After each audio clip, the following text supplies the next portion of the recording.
My name is John Stuart Reid. I am an acoustic physics scientist, and an event occurred in 1996 which totally changed my life because, well, my daddy and I had traveled in Egypt many times. We were both fascinated by ancient Egyptian technologies particularly, and this was the first opportunity that we actually had of being in the king's chamber of the Great Pyramid all alone. It's extraordinarily resonant. And so one particular experiment that I wanted to conduct was a cymatics experiment. For those of you who are not familiar with cymatics, it's simply the study of visible sound. Whenever you have sound and you have a membrane, there has to be what's termed a cymatic pattern imprinted onto that membrane. And so basically, cymatic patterns are everywhere around us.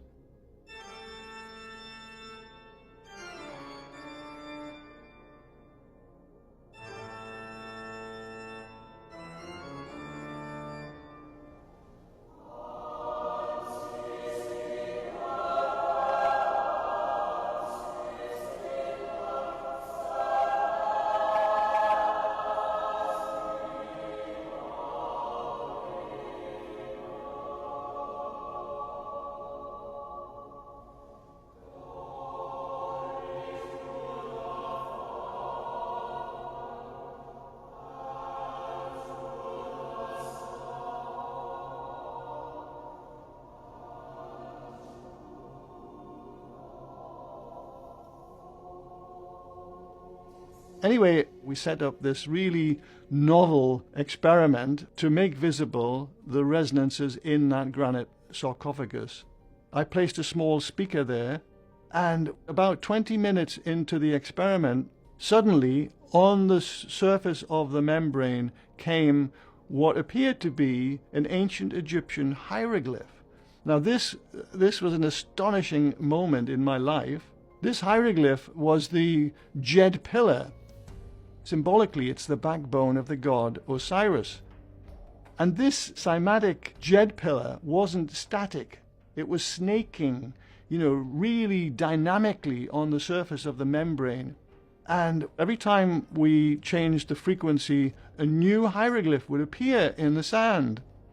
At the time when this was all happening, I couldn't really even think about how is this possible. But what happened, which proved to be a great gift actually, was that 3 weeks before going out to Egypt for this research mission, I quite badly injured my lower back and I was in excruciating pain. I had been to a physiotherapist a couple of times, but nothing had really touched this pain. Anyway, to cut a long story short, about 20 minutes into this experiment, I suddenly realized that there was no pain in my lower back. The pain had just completely vanished. So getting back to the UK, I immediately begun research into cymatics, the study of visible sound, but also I've been studying the biological mechanisms that underpin sound therapy and music medicine. How does sound trigger the body's healing response naturally and provide many benefits to health? There are so many benefits that come from applying specific sound frequencies to the body. This idea that Pythagoras had stated that music could be used in place of medicine. And after that amazing experience that I had in the Great Pyramid, how was it that my back was, apparently miraculously healed within only 20 minutes of making sound? So I decided to study the effects of sound frequencies and music on human blood.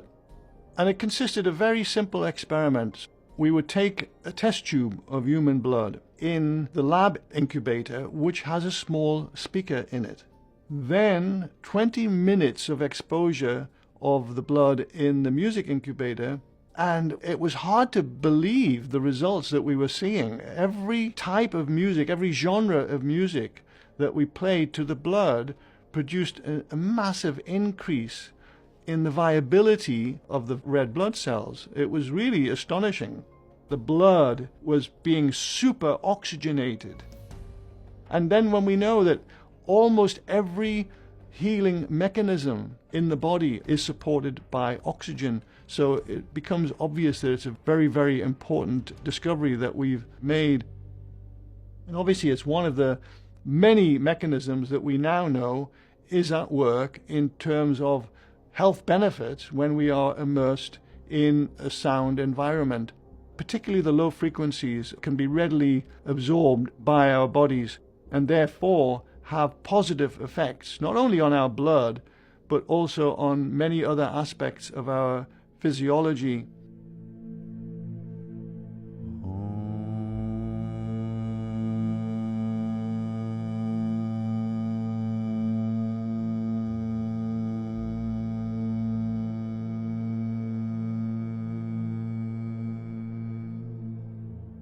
And so providing a low frequency environment for anyone who has perhaps a weak heart or poor respiration and they're not getting enough oxygen into their body, that low frequency sound can actually counter that very, very easily.